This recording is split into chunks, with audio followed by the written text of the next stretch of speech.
Hello बच्चों, मेरा नाम है मधुसूदन पाटीदार और मैं आपको फिज़िक्स पढ़ाता हूँ। मैं पहले भी एक वीडियो डाल चुका हूँ क्योंकि मैं मेरे एक बैच स्टार्ट की है मैंने, जो है 12th फिज़िक्स, जिसमें एक वीडियो डाल चुका हूँ जिसमें मैंने चार्ज आवेश के बारे में मैंने सारी नॉलेज दे दी है। उसी बैच को मैं आगे बढ़ाते हुए आज स्टार्ट करूँगा कूलॉम्स लॉ। क्योंकि अगर मैं चार्ज के लिए अगर सबसे फर्स्ट कोई लॉ अगर हमारे सामने कोई आता है तो कूलॉम्स लॉ ही आता है। कूलॉम्स लॉ के बारे में बहुत सारी बातें बताई जाती है कि जैसे इन्होंने न्यूटन के ग्रेविटेशनल लॉ कोई कॉपी किया है वगैरह, बहुत सारी चीज़ें बताई जाती है।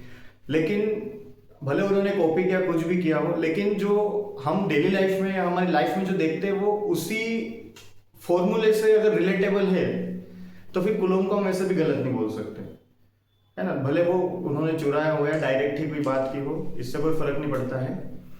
ओके, सो हम बात करें कूलॉम्स लॉ की, तो अगर कूलॉम्स लॉ के पहले अगर मैं ग्रेविटेशनल फोर्स की बात करूं तो जो ग्रेविटेशनल लॉ है न्यूटन का, उसमें बताया क्या जाता है। हम स्टार्ट हमारा हुआ है chapter 1 electric charge and fields. Okay, so अगर मैं बात करूं ग्रेविटेशनल फोर्स की, तो जो फोर्स होता है वो दोनों चार्ज के दोनों मास यानी कोई भी दो बॉडी के बीच में जब ग्रेविटेशनल फोर्स लगता है तो वो उन दोनों बॉडी के मास के प्रोडक्ट के डायरेक्टली प्रोपोर्शनल होता है, और दोनों मास के बीच की जो डिस्टेंस है, डिस्टेंस के स्क्वायर के इनवर्सली प्रोपोर्शनल होता है। जो हम ये देख रहे हैं सेम चीज हमें देखने को मिलती है, सेम चीज हम देखते हैं हमारे कूलॉम्स लॉ में। कूलॉम्स लॉ, ओके, तो कूलॉम्स लॉ भी क्या बोलता है, ये भी यही बोलते हैं कि कोई दो चार्ज है, जैसे Q1 एंड Q2, दो चार्ज है जो दोनों एक दूसरे से r डिस्टेंस पर सेपरेटेड है। अगर r डिस्टेंस पर सेपरेटेड है तो इन दोनों पर एक फोर्स लगता है। ये हम पहले भी चार्ज के बारे में बात कर चुके हैं कि दो चार्ज आपस में फोर्स लगाते हैं। लाइक चार्जेस रिपेल करते हैं एंड अनलाइक चार्जेस अट्रैक्ट करते हैं। तो यहां पर ये दोनों जो चार्ज एक दूसरे पर फोर्स लगा रहे हैं, तो वो जो फोर्स की वैल्यू है, वो फोर्स की वैल्यू F, ये डायरेक्टली प्रोपोर्शनल होती है दोनों चार्ज के मैग्नीट्यूड के प्रोडक्ट के। एंड नेक्स्ट थिंग, ये इनवर्सली प्रोपोर्शनल होती है दोनों चार्ज के बीच के डिस्टेंस के स्क्वायर। आप देख पा रहे हो कि यहां पर ग्रेविटेशनल और कूलॉम दोनों में कुछ सिमिलरिटी दिखाई देती है। ओके, अच्छा, नेक्स्ट अगर मैं बात करूं कि ये जो फोर्स है ये अट्रैक्टिव हो या रिपल्सिव हो, है ना, दोनों ही फोर्स इसी मैनर में लगते हैं, कुछ भी चेंजेस नहीं है। ओके, ये सिर्फ डिपेंड कर रहा है दोनों चार्ज के मैग्नीट्यूड पर एंड नेक्स्ट थिंग डिस्टेंस पर। यानी कि चार्ज के बीच की डिस्टेंस जितनी ज्यादा होगी उतना ही फोर्स कम होता जाएगा, और वो भी कैसे कम होता जाएगा, यहाँ पे बताया गया है कि उसके स्क्वायर के इनवर्सली होता है, मतलब स्क्वायर टाइम्स वो कम होता जाता है। तो इस टाइप से हमें दो चार्ज के बीच में फोर्स देखने को मिलता है। तो स्टेटमेंट क्या है इनकी, कि जो दो चार्ज है हमारे पास, ओके, ये जो दोनों चार्ज के बीच में जो फोर्स लगता है, that force is directly proportional to the magnitude of both charges and inversely proportional to the square of distance between them. That force is always along the line of joining that both charges, that is away and towards. When both charges repel to each other, so the direction of force is away, and if both charges attract to each other, so there the direction is towards the other charge and but also along the line. Okay, so next thing is, जब हम दोनों statement को जब हम एक साथ join करते हैं, है ना, from equation first and second, so we see F proportional to Q1 Q2 upon R square. Okay, now when we remove proportionality sign and we add here constant K Q1 Q2 upon R square, तो ये हमारा final Coulomb force की value आती है जो दो charge के बीच में लगता है। Okay, so F equals to K Q1 Q2 upon R square. यहां पर हम देखेंगे कि ये जो K है, ये K क्या है, कांस्टेंट है। इस कांस्टेंट को हम बोलते हैं कूलॉम्स कांस्टेंट, कूलॉम्स कांस्टेंट, है ना। हमेशा ध्यान रखना, यहां पर जो K यूज हो रहा है, इस K को हम बोलते हैं कूलॉम्स कांस्टेंट। और K की जो वैल्यू होती है ना, K की वैल्यू होती है 1/4 pi epsilon not in derivative form. और फिर नेक्स्ट इसकी जो एग्जैक्ट वैल्यू होती है 9 इंटू 10 टू द पावर 9। और इसकी जो यूनिट है K की, ये यूनिट होती है न्यूटन मीटर स्क्वायर पर कूलॉम स्क्वायर। ओके, सो ये K की वैल्यू, बट ये जो वैल्यू है ये सिर्फ स्पेस या फिर एयर मीडियम में होती है, फ्री स्पेस या फिर एयर मीडियम में होती है ना। बाकी जैसे जैसे मीडियम चेंज होगा वैसे वैसे वैल्यू भी चेंज होती है according to that medium. Okay, so ये K की वैल्यू है। नेक्स्ट आप देखेंगे कि ये यूनिट कैसे बनती है। तो आप यहाँ पर फोर्स देख सकते हैं, F equals to K Q1 Q2 upon R square. हम पहले बात कर चुके हैं कि जो चार्ज होते हैं, चार्ज की यूनिट होती है कूलॉम, तो और फोर्स की यूनिट क्या होती है, newton. So newton equals to, हमें किसकी यूनिट देखना है, K की। तो K, दोनों चार्ज है तो चार्ज के लिए क्या हो जाएगा, coulomb square upon R distance है, तो डिस्टेंस के लिए क्या हो जाएगा, मीटर स्क्वायर।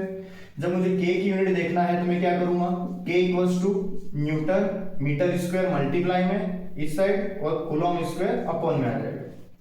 जब K को अकेला छोड़ेंगे तो इस टाइप से इसकी यूनिट बन जाती है, न्यूटन मीटर स्क्वायर पर कूलॉम स्क्वायर। सो ये K की यूनिट है। नेक्स्ट थिंग आप यहाँ पर एक और चीज देख पा रहे हैं, एप्सिलॉन, है ना। इसको हम बोलते हैं एप्सिलॉन। ओके, सो ये एप्सिलॉन क्या है, तो यहां पर हम एप्सिलॉन को बोलते हैं परमिटिविटी। इसको हम बोलेंगे परमिटिविटी। अगर आप यहां पर नोट लगा रहे हो तो नोट का मतलब हो गया परमिटिविटी ऑफ फ्री स्पेस और एयर, है ना। तो एप्सिलॉन नोट जो है ये परमिटिविटी है ऑफ फ्री स्पेस या फिर एयर की। अगर मैं नेक्स्ट बात करूं कि एप्सिलॉन को हम क्या बोलेंगे, एप्सिलॉन को हम बोलते हैं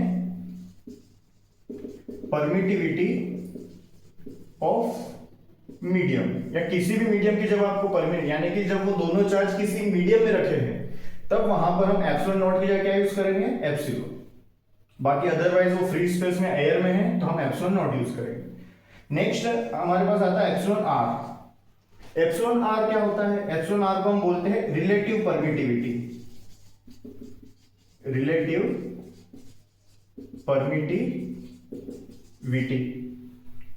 परमिटिविटी यानी कि हम क्या कर रहे हैं, इसको किसी से रिलेट करके देख रहे हैं। किससे रिलेट करके देख रहे हैं, यानी कोई मीडियम है हमारे पास, उस मीडियम को हम हमेशा एयर की क्या है परमिटिविटी, उससे रिलेट करते हैं। तो जब मैं एप्सिलॉन आर का फॉर्मूला देखता हूं तो एप्सिलॉन आर का फॉर्मूला जो है वो मुझे मिलता है epsilon R equals to epsilon upon epsilon naught. तो मैं क्या कर रहा हूं, इसको एप्सिलॉन नॉट से कंपेयर कर रहा हूं, तो उससे क्या रिलेटिव में हो गया है। और अगर मैं यहां से एप्सिलॉन का फॉर्मूला निकालूं तो एप्सिलॉन का फॉर्मूला क्या हो जाएगा, एप्सिलॉन इक्वल्स टू, क्योंकि एप्सिलॉन नॉट इधर मल्टीप्लाई में आ जाएगा तो epsilon equals to epsilon naught epsilon R. ये हो जाएगा एप्सिलॉन का फॉर्मूला। तो अगर मुझे किसी मीडियम के लिए अगर लिखना है ना, कूलॉम फोर्स का फॉर्मूला, तो फॉर्मूला क्या हो जाएगा, F इक्वल्स टू K की जगह हम लिख सकते हैं 1/4 pi epsilon Q1 Q2 upon R square.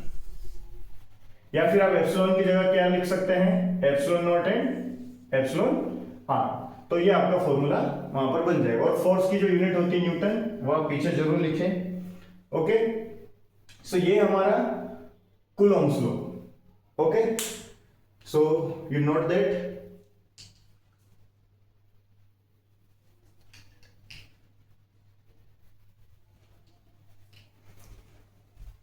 Okay, मैं अभी इसको रफ करता हूं, है ना, फिर हम नेक्स्ट देखते हैं।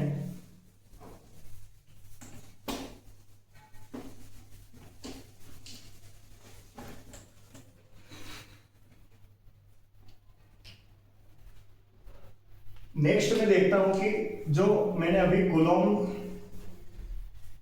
कूलॉम्स लॉ आपको बताया है, कूलॉम्स लॉ का फॉर्मूला क्या है, F equals to K Q1 Q2 upon R square. यहां पर आप जो K देख रहे हैं कूलॉम्स कांस्टेंट, ये कूलॉम्स कांस्टेंट जो होता है ये मीडियम के अकॉर्डिंग चेंज होता है। और मीडियम के अकॉर्डिंग कैसे चेंज होता है आपको पता है कि K की वैल्यू 9 × 10⁹ होती है। और अगर वहां पर जो मीडियम है उसकी अगर रिलेटिव परमिबिलिटी एप्सिलॉन r है तो ये एप्सिलॉन r टाइम्स कम हो जाता है। अगर कोई मैं K डैश लिख लूं किसी मीडियम के लिए तो हो जाएगा K अपॉन एप्सिलॉन r, यानी कि वहां पर एप्सिलॉन r टाइम्स जो फोर्स है वो क्या हो जाएगा, कम हो जाएगा। ठीक है, तो ये आप देख सकते हैं किसी मीडियम के लिए। ओके, नेक्स्ट थिंग मुझे इसका देखना है वेक्टर फॉर्म। तो मैं वेक्टर फॉर्म कैसे देखूंगा, मान लो यही हमारे पास Q1 है, Q2 दो चार्ज है, दोनों के बीच की डिस्टेंस क्या है, r है। तो ये जो r डिस्टेंस है मैं अगर इसी के अलोंग और आगे बढ़ता हूं तो मैं इसी को क्या बोल दूंगा, ये मेरी डायरेक्शन है r कैप। r कैप क्या है, कैप किसके लिए यूज करते हैं हम, यूनिट वेक्टर के लिए। तो यूनिट वेक्टर का जो मैग्नीट्यूड होता है वो सिर्फ 1 होता है। ये सिर्फ हमें क्या दिखा रहा है, सिर्फ डायरेक्शन, कि वो किस डायरेक्शन में चल रहा है बस। ओके, सो r कैप। तो अगर मैं यहाँ पर वेक्टर फॉर्म लिखूं f का, तो f वेक्टर, क्योंकि फोर्स एक वेक्टर क्वांटिटी है, k Q1 Q2 upon mod r vector का होल स्क्वायर। r वेक्टर यानी कि जो ये डिस्टेंस है इनका जो एक वेक्टर होगा। ओके, और नेक्स्ट क्योंकि मुझे यहाँ पर डायरेक्शन बताना है इसलिए मैं यहाँ पर क्या लिख दूंगा, r कैप, क्योंकि ये जो इसका जो फोर्स है वो इस रेडियस के अलोंग ही होने वाला है, या तो इससे दूर होगा या इसके पास में होगा। तो इसको हम बोलते हैं vector form of Coulomb's law. Okay, तो ये कूलॉम्स लॉ का वेक्टर फॉर्म है ना, vector form of Coulomb's law. तो ये वेक्टर फॉर्म रहेगा इसका, इसकी यूनिट क्या रहेगी, न्यूटन। अब रही बात की जैसे ये Q1 चार्ज है, Q2 चार्ज है, तो मान लो फोर्स किस पे लग रहा है, Q2 पर। तो आप कैसे डिनोट करेंगे इसको, आप इसको ऐसे लिखेंगे, अगर Q2 पर फोर्स लग रहा है तो आप इसको लिखेंगे F किस पर लग रहा है, 2 पर, तो 2 पहले लिखेंगे। किसकी वजह से लग रहा है, 1 की वजह से, तो F21 है ना। तो इसको हम बोलते हैं force on charge 2 due to charge Q1।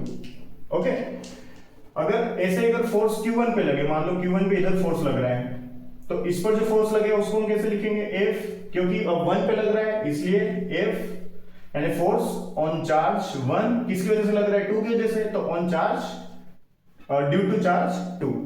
तो force on charge Q1 due to charge Q2। Okay, तो आप यहां पर भी लिख सकते हैं F, अगर इसको मैं ये मान लूं कि ये 2 पर लग रहा था तो इसको मैं लिख लूंगा 2 1। तो अगर मैं F12 की वैल्यू लिखूं तो ये क्या होगी, ये होगी K Q1 Q2 upon mod r vector whole square. r cap same ही होगी है ना, क्योंकि फोर्स इस पे लगे उस पे लगे, हमेशा फोर्स क्या रहता है, सेम रहता है। इस पे और इस पे दोनों पे फोर्स हमेशा सेम ही लगता है, इसमें कोई भी ऐसा नहीं है कि इस पे लग रहा है कम है, इस पे लग रहा है ज्यादा है, क्योंकि वो दोनों पर सेम ही फोर्स लगता है। इसलिए हम इसको यहाँ पर है ना, इसलिए हम यहाँ पर इसको ऐसे भी लिख सकते हैं कि जो F21 फोर्स है वो हमेशा F12 के इक्वल होता है, बट इन दोनों की डायरेक्शन जो है वो क्या हो जाती है, नेगेटिव। तो इसलिए यहाँ पर जो फोर्स है, फोर्स क्या हो गया, F21 यानी कि force on charge 2 due to 1 is equals to negative of force on charge 1 due to charge 2। तो ये ध्यान रखना, मैग्नीट्यूड हमेशा सेम होता है, बस डायरेक्शन क्या हो जाती है, ऑपोजिट हो जाती है। ठीक है, ये सेम जो हमारा न्यूटन का थर्ड लॉ है वो ये बोलता है ना कि हमेशा जो एक्शन का रिएक्शन होगा, यानी कि जो भी एक्शन होगी उसी की ऑपोजिट और इक्वल क्या होती है, रिएक्शन होती है। तो यहाँ पर भी अगर मान लो ये इस पर एक्शन कर रहा है तो ये इस पर वापस से क्या कर देगा, रिएक्शन। तो ओवरऑल हमें ये इसका फाइनल मतलब ये समझ में आ जाता है कि इस टाइप से वहां पर फोर्स लग रहे हैं। Okay, so thank you to all of you, आपने यहाँ तक वीडियो देखी। अगर आपको कोई डाउट है या कोई प्रॉब्लम है तो आप जरूर मुझे कमेंट करें, मैं एज सुन एज पॉसिबल मैं उसका जरूर आपको रिप्लाई दूंगा। और इसके बाद मैं पूरा कोशिश करूंगा कि जल्दी से जल्दी नेक्स्ट वीडियो अपलोड करूं। Okay, so thank guys.